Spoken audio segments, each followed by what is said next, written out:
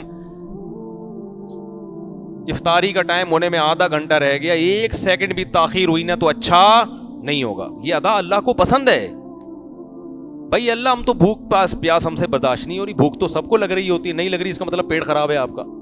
بھوک لگ رہی ہوتی افطاری کے وقت میں, تو اللہ نے حکم دیا, نبی نے حکم دیا, دسترخوان پہ آگے بیٹھ جاؤ تمیز سے, ٹھیک ہے نا. بیٹھ جاؤ, انتظار کرو, اللہ کی نعمتیں رکھی ہوئی ہیں. جیسے ہی سورج غروب ہونے کے اعلان ہوگا فوراً کھانا شروع کر دو, یہ بتانے کے لیے کہ ہم فنٹر نہیں ہیں, ہم تو محتاج ہے بھائی. اس لیے حکم دیا سحری بھی کرو, بغیر سحری کے روزہ رکھو گے مشکل ہو جائے گا. تو یہ فنٹر گیری اللہ کو پسند نہیں ہے. جتنا حکم دیا بس اتنا کرو, اس سے زیادہ فنٹر بننے کی کوشش نہیں کرو.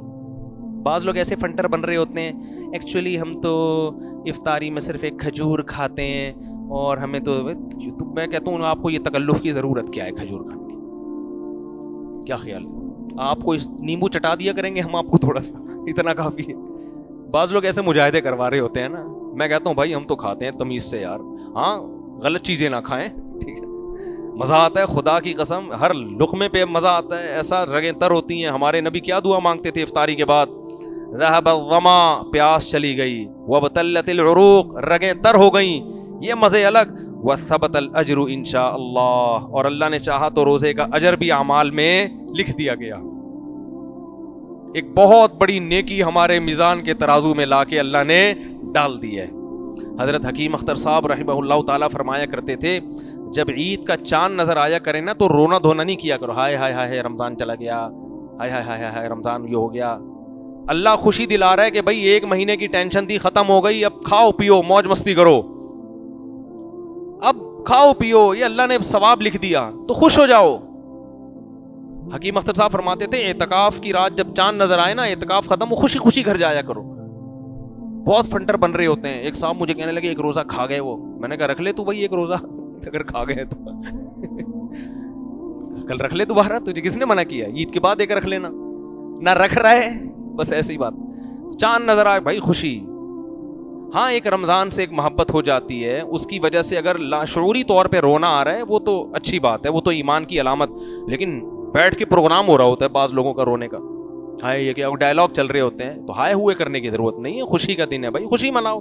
جب اللہ نے کہا روزہ رکھو, دیکھو کیسی تراویح شارٹ ہوتی ہے نا. اگر چاند کا اعلان نہیں ہوا اور 10 رکعت تراویح پڑھ چکے تھے آپ, 12 رکعت پڑھ چکے تھے, جیسے ہی اعلان ہوا 13ویں رکعت کی امام کو اجازت نہیں ہے کہ بھائی جو مجاہدہ تھا اللہ کی طرف سے کیا ہو گیا, ختم. ہمارے والد صاحب بتاتے تھے ایوب خان کے دور میں, یہ ہلال کمیٹی نہیں تھی نا صدر ایوب خان کے دور میں, تو چاند کا بڑے گھپلے ہوتے تھے.